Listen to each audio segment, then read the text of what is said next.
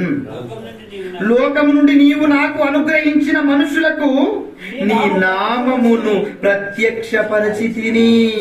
వారు నీ వారై ఉండేది. ఏమంటున్నాడు? లోకము నుండి నీవు నాకు అనుగ్రహించిన మనుషుల వరింతకి. లోకము నుండి నీవు నాకు అనుగ్రహించిన మనుషులు అన్నాడు. ఎవరి మనుషులు?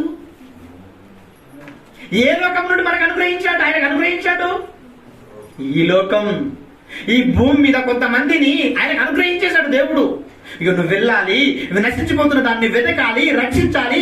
ఇలా రక్షించే ప్రక్రియలో ఉన్నావే వాళ్ళందరినీ నేను ఏం చేస్తున్నాను తెలుసా? నీకు అనుగ్రహిస్తున్నాను. నేను ఎంత నీవు నాకు అనుగ్రహించిన ఈ మనుషులకు నేనేం చేశాను తెలుసా తండ్రి? ఏం చేశాను అంటున్నాడు? నీ నామమును ప్రత్యక్షపరిచితిని. అబ్బా, ప్రత్యక్షపరచడం అంటే ఏంటి? ప్రత్యక్షపరచడం అంటే ఏంటి? ప్రత్యక్షత అంటే ఏంటి? కంటికి కనిపించే విధముగా కదా, అంతే కదా. అంటే కంటికి కనిపించేది ప్రత్యక్షత. నీ నామమును నేను ప్రత్యక్షపరిచాను. ఎలా? హౌ? ఇగో నన్ను చూపించి. నేను ఎలా నీ నామాన్ని ప్రత్యక్షపరిచాను తెలుసా? నన్ను చూపించాను వారికి. నేను ఎలా ఉన్నానో తెలుసా? నీ దగ్గర నేర్చుకున్నాను గనక నీలాంటి లక్షణాలతో నింపబడి ఉన్నాను నేను. అందుకే ఇగో నన్ను చూపించి నీ నామాన్ని నేను వారికి ఏం చేశాను? ప్రత్యక్షపరిచాను. అంటే యేసు ఈ భూమి మీదకి వచ్చి ఏ ప్రత్యక్షపరచాడు అనుకుంటారు? ప్రత్యక్షపరచబడినా కానీ అక్కడ చదివేసి అంత సింపుల్గా వదిలేసేస్తారు. కాదు. ఎలా ప్రత్యక్షపరిచాడో తెలుసా? తన క్రియల ద్వారా, తన ఆలోచనల ద్వారా, తన పనుల ద్వారా దేవుడు నీ కోసం ఎంత తపన పడుతున్నాడో ఆ తపన ఈయనలో ప్రత్యక్షపరిచాడు. ఒక వ్యక్తి నశించిపోతుంటే ఎంతండి అయ్యో కోరాజీ ఆ ప్రాంతానికి వెళ్ళినప్పుడు ఏం చేశాడు? ఆయన ఏడ్చాడు కదా. ఏడవలేదా? ఏడ్చాడు. అయ్యో అంటాడు. ఎందుకంత కన్నీరు ఆయనకి? తన పిల్లల కోసం ఆయన ఎంత బాధపడుతున్నాడో ఆ బాధ ఈ భూమి మీద యేసు తీసుకున్నాడు. అంత బాధ తీసుకున్నాడండి. మీరు ఆలోచన చేయండి. ఇంకేమంటాడు చూడండి. అదే మాటలో మంచి మాట ఉంటుంది. 4వ వచనం చూడండి. 4వ వచనం, చేయుటకు నీవు నాకు ఇచ్చిన పని నేను సంపూర్ణముగా నెరవేర్చి భూమి మీద నిన్ను మహిమపరిచితిని. తండ్రి, లోకము పుట్టక మునుపు నీ యొద్ద నాకు ఏ మహిమ ఉండెనో ఆ మహిమతో నన్ను ఇప్పుడు నీ యొద్ద మహిమపరిచి. ఏ మహిమ ఉండే? లోకము పుట్టక మునుపు యేసుకి తండ్రి దగ్గర ఏ మహిమ ఉండేది? ఇంతకి తెలియదు, ఎవరికి తెలియదు. తెలుసా ఏ మహిమ ఉండేది? చదువుకుంటామంతే. ఆ మాట చదువుకుంటే బాగుంటాయి. మాటలు బాగా నేను వెతకాలి కదా. ఏ మహిమ ఉండే? అసలు యేసుకు ఇవ్వబడిన మహిమేట పరలోకములో దేవునితో సమానుడు. కానీ ఆయనంత సమానత్వాన్ని వదిలేసుకొని ఈ భూమి మీదకి రావడానికి కారణం ఏంటో తెలుసా? ప్రతి దినము, ప్రతి ఉదయము ఆయన ఏం చేస్తున్నాడు? రంగములోనికి దిగిపోతున్నాడు. కోపం, దుష్టులను, పాపాత్ములను సంహరించడానికి పరలోకం నుండి ప్రతి ఉదయం దిగి వస్తున్నాడు రాయబడింది బైబిల్లో. ఎందుకు దిగొస్తున్నాడు? పాపాలను చూసి తట్టుకోలేకపోతున్నాడు. నా పిల్లలు పరిశుద్ధులుగా, నిర్దోషులుగా బ్రతకాలని కలగన్నాను కదా. నా డ్రీమ్ కదా. ఈ రోజు నా పిల్లలే దొంగలుగా మారిపోతుంటే ఎలాగండి? ఏ తండ్రి తట్టుకోగలడు? అది చూసి ప్రతి దినము కోపపడుతుంటే ఆ కోపాన్ని చల్లార్చడానికి ఒక రోజు శ్రమను తీసుకున్నాడు. ఆయన జీసస్ క్రైస్ట్ ఈ భూమి మీదకి వచ్చేసాడు. ఆయన నామమును ప్రత్యక్షపరుచుతున్నాడు. నిన్ను ఏం చేస్తున్నాడు? ఏమనుకుంటున్నారు అసలు మీరు దేవుని గురించి? తండ్రి అంటే ఏమనుకుంటున్నారు మీరు? తండ్రి అంటే ఏంటో, తండ్రి యొక్క ప్రేమ ఏంటో చాలా మందికి తెలియదండి. దేవుడన 3 అక్షరాలు ఉన్నాయి కదా, సింపుల్ గా తీసేస్తున్నారు. కానీ నిజంగా ఆయన నామమును ఈ భూమి మీద ప్రత్యక్షపరిచాడు. ఎలా ప్రత్యక్షపరిచాడంటే ఆయన జీవితం ద్వారా ప్రత్యక్షపరిచాడు. నన్ను కూడా చాలా మంది రాసుకుంటారు దేవుడు లోకమును ఎంతో ప్రేమించాడు. ఆ ప్రేమ ఎంతుందో తెలియదు.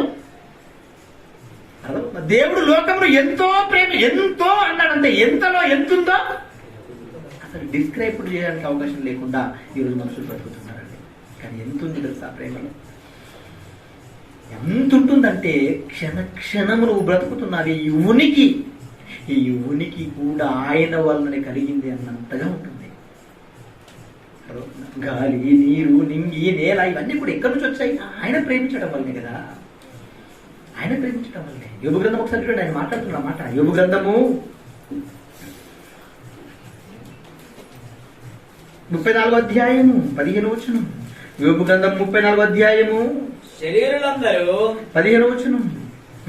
శరీరులందరూ యోబు గ్రంథము 38వ అధ్యాయము 4. నేను భూమికి పునాదులు వేసినప్పుడు నీవెక్కడ ఉంటివి? యోబు గ్రంథము 34వ అధ్యాయము 14వ వచనం. ఆయన తన మనసు తన మీదనే ఉంచుకొని ఎడల తన శ్వాస విశ్వాసములను తన మనసు ఎక్కడుందంట? తన మీదనే తాను ఉంచుకున్న ఎడల తన శ్వాస నిశ్వాసములను తన యుద్ధకు తిరిగి తీసుకొని ఎడల శరీరులందరూ ఏకముగా నశించిపోతారు. అంటే ఆయన మనసు ఎక్కడుందన్నాడు ఇప్పుడు? నీ మీద. తన శ్వాస తుది శ్వాస ఎక్కడుంది? నీ మీదండి. నీ మీద పెట్టుకున్నాడు తన మనసంతా. ఆ మనసును, ఆ తుది శ్వాసను తిరిగి ఆయన తీసుకుంటే ఈ భూమి మీద మనుషుల పరిస్థితి ఎలా మారిపోతుంది తెలుసా? శరీరులందరూ ఏకముగా నశించిపోతారు. అంటే మీరు ఆలోచన చేయండి, ఆ ప్రేమలో ఇంతుందండి, ఇంతుందండి ఆయన ప్రేమలో. ఆ ప్రేమను ఎరిగిన వాడు యేసు. యేసు ఈ భూమి మీదకి వచ్చి ఏం చేశాడు తెలుసా? ఎన్ని ప్రాంతాలు తిరిగాడు తెలుసా? యోహాను సువార్త 4వ అధ్యాయము 1వ వచనం చూడండి ఒకసారి. యోహాను సువార్త 4వ అధ్యాయము 1వ వచనం. యోహాను సువార్త 4వ అధ్యాయము. యోహాను కంటే యేసు ఎక్కువ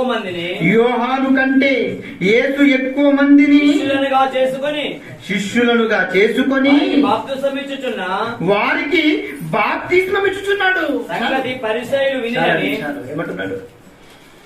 ఒకనాడు యోహాను గారు కష్టపడ్డాడు ఈ భూమి మీద. ఏం చేశాడు? ఏమని బోధ చేశాడు? సర్ప సంతానమా, నిన్ను భయంకరమైన ఉగ్రత నుండి మిమ్మల్ని కాపాడువాడు ఎవడు? మీరు మారు మనసు పొందండి అని బోధ చేశాడు. యోహాను తర్వాత యేసు వచ్చాడు కదా. యేసు ఏం చేస్తున్నాడు? యోహాను కంటే ఎక్కువ, యోహాను కంటే ఎక్కువ మందిని తనకు శిష్యులుగా చేసుకొని ట్రైన్ అప్ చేస్తున్నాడు. యేసు బాప్తిజం ఇచ్చాడా బైబిల్ ఎక్కడైనా? ఇచ్చాడా ఇవ్వలేదా? చాలా మందికి ఇవ్వలేదని తెలుసు. కానీ యేసు బాప్తిస్మం ఇచ్చుచు అని రాయబడింది అక్కడ. అదే 3వ అధ్యాయం కన్నా ఇంకా 3వ అధ్యాయం పైన వచనం మాట్లాడతారు. 22వ వచనంలో 22వ వచనం 3వ అధ్యాయం యోహాను సువార్త 22వ వచనం. అటు తర్వాత యేసు తన శిష్యులతో కూడా యూదయ దేశమునకు వచ్చి అక్కడ వారితో కాలము గడుపుచు బాప్తిస్మం ఇచ్చుచు అంటే అనేకులను దేవుని వైపుకు మరలించడానికి ప్రయాసపడుతున్న వారిలో ఒక యేసుక్రీస్తుల వారు కూడా మనకు కనబడతారు. తన తరము వారందరి కోసం ప్రయాస చేస్తున్నాడు యేసు. కానీ ఈరోజు మీరు చేస్తున్నారు ప్రయాస? మీకు ఇవ్వబడింది కదా ఆజ్ఞగా. మార్కు సువార్త 16వ అధ్యాయం 15వ వచనంలో ఏమన్నాడు? మీరు సర్వలోకమునకు వెళ్ళి. మరి ఈ మాట అందరూ చదువుకుంటారండి. ఈ మాట అందరూ చదువుతారు కదా, ప్రతి ఒక్కరు చదువుతారు. కానీ ఏ రోజు సర్వ సృష్టి సంగతి వదిలేయండి, కనీసం నీ విలేజ్ లోనైనా వెళ్ళు కదా, నీ పక్క ప్రాంతానికైనా వెళ్ళు కదా. ఉండవు. కానీ చదువుకునేటప్పుడు ఎంత గొప్పగా చదువుకునేవాళ్ళు. చూడండి ఎంతమంది నోట ఎంత గట్టిగా వచ్చిందన్నమాట. అందరి నోట గట్టి శబ్దంతో వచ్చిందన్నమాట. మీరు సర్వలోకంలోకి వెళ్ళి. నీకు సంబంధం లేదనుకుంటున్నా మాట. నిన్ను యాడ్ చేసుకొని కలుపు అక్కడ. నేను సర్వలోకంలోకి వెళ్ళి సర్వ సృష్టి సువార్తను ప్రకటించాలి అని చదువుకో, బాగుంటుంది. అప్పుడే నీకు అర్థమవుతుంది బాధ్యత. ఇంత మంచి ఆజ్ఞగా దేవుడు నీకు శాసనం చేసి నీ చేతుల్లో పెడితే ఈరోజు ఆ ఆజ్ఞని పూర్తిగా నిరాకరించే స్థితిలో ప్రపంచ క్రైస్తవ్యం ఉందండి. అదవుతుందా?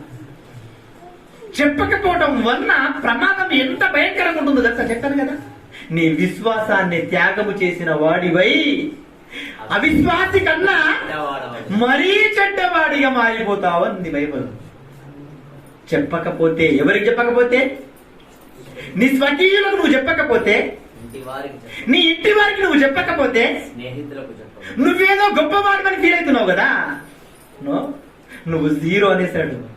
ఆ సద్దాం బిల్లాడి కన్నా చెడ్డవాడిని అన్నాడు. నీకు ఆలోచన చేసుకో. నువ్వే అదవుతుందా? ఒక వీరప్పని కన్నా చెడ్డవాడి అన్నాడు. అదవుతుందా? అంటే మన స్థితి ఏంటో మీకు మీరు ఆలోచన చేయాలి.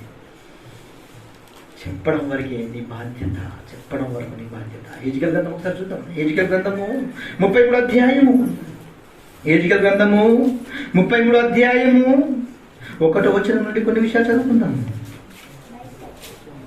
మరియు యెహోవాకు నాకు ప్రత్యక్షమై ఇలాగు సెలవిచ్చెను, నరపుత్రుడా, నీవు నీ జనులకు సమాచారము ప్రకటించి వారితో ఇట్లనుము, నేను ఒకానొక దేశం మీదికి ఖడ్గమును రప్పింపగా ఆ జనులు తమలో ఒకరిని ఏర్పరచుకొని కావలిగా నిర్ణయించిన ఎడల అతడు దేశం మీదికి ఖడ్గము వచ్చుట చూసి బాకా ఊది జనులను హెచ్చరిక చేసిన సమయమున ఎవడైనను బాకానాదము వినియును జాగ్రత్త పడనందున ఖడ్గము వచ్చి వారి ప్రాణమును తీసిన ఎడల వాడు తన ప్రాణములకు తానే ఉత్తరవాది.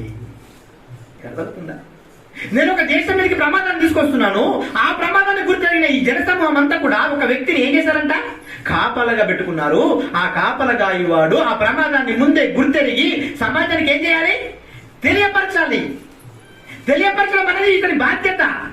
తెలియపరిచిన తర్వాత ఆ బాధ్యత ఎవరికి తెలియపరిచినప్పుడు ఎవరైతే విన్నారో వీరు వారిని వారు కాపాడుకోవడానికి ప్రయాసం చేశారనుకోండి, బెటరే. విన్న తర్వాత కూడా వాడు ప్రయాసం చేయాలనుకో, వాడి ప్రాణమునకు వాడే అంతే. అర్థమవుతుందా? ఇంకేమంటారు? కంటిన్యూషన్ చూడండి. బాకానాదం వినియును జాగ్రత్త పడకపోయినందున తన ప్రాణమునకు తానే ఉత్తరవాది. వాడు జాగ్రత్త పడిన ఎన్నో వచనం చదువుతున్నారు? 5వ వచనం. బాకానాదం వినియును వాడు జాగ్రత్త పడకపోయిన గనుక తన ప్రాణమునకు తానే ఉత్తరవాది.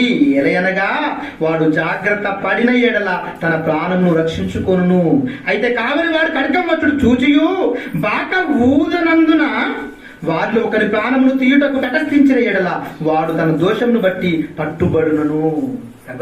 ఒకవేళ ఇతను బాకానాదం ఊదకపోతే ఇతని తప్పు, ఊదిన తర్వాత వాడు ప్రాణాన్ని పోగొట్టుకుంటే దానికి వాడు ఉత్తరవాది. ఈ సందర్భాన్ని మీకు ఎందుకు చదివిస్తుందంటే, మీరు సమాజంలోనికి వెళ్ళి దేవుని మాటలు చెప్పడం వరకు మీ బాధ్యత. మీకు అర్థమవుతా? చెప్పిన తర్వాత వాడు తన్ను తాను రక్షించుకోవడానికి ప్రయాసం చేశాడా?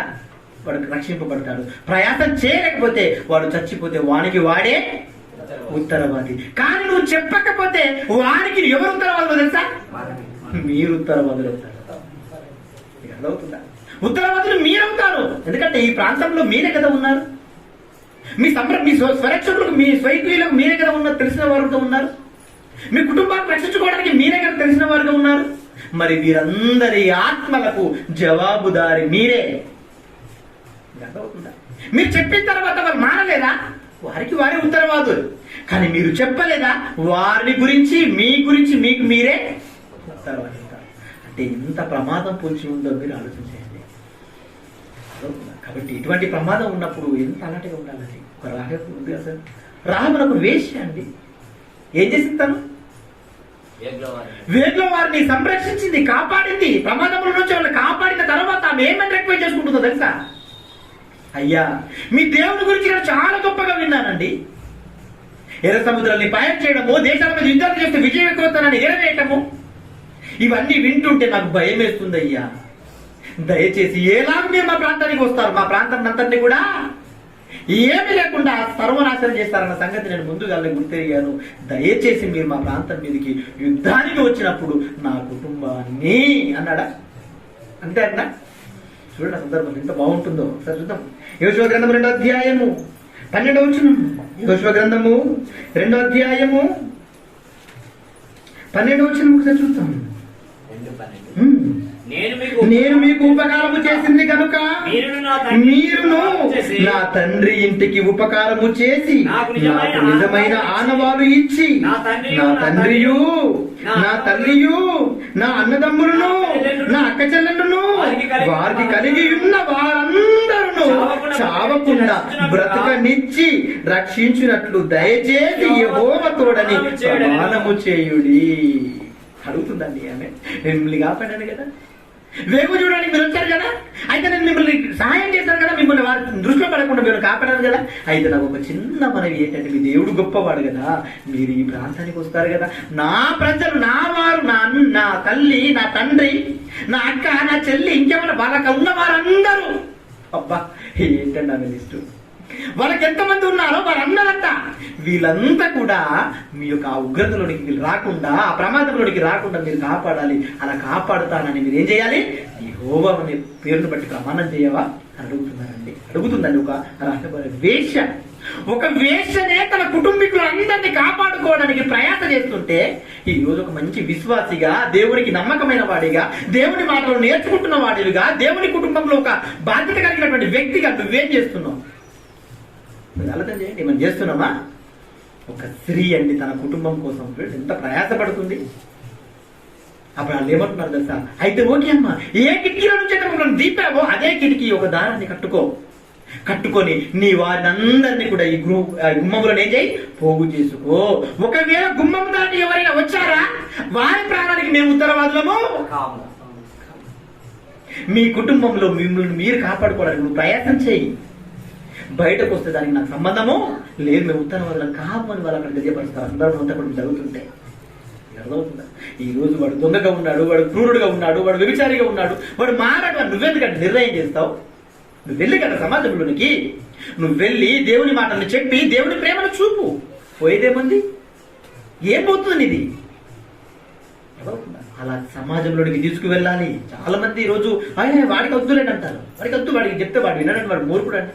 ఎవరు చెప్పారు మూర్ఖుడు అని? ఎలా నువ్వు నిర్ధారిస్తావు? ఎలా నువ్వు ఫైనల్ చేస్తావు? క్రూరుడైనా, దొంగ అయినా, వ్యభిచారి అయినా ఏదో ఒక రోజు తప్పకుండా వాడు రియలైజ్ అవుతాడు.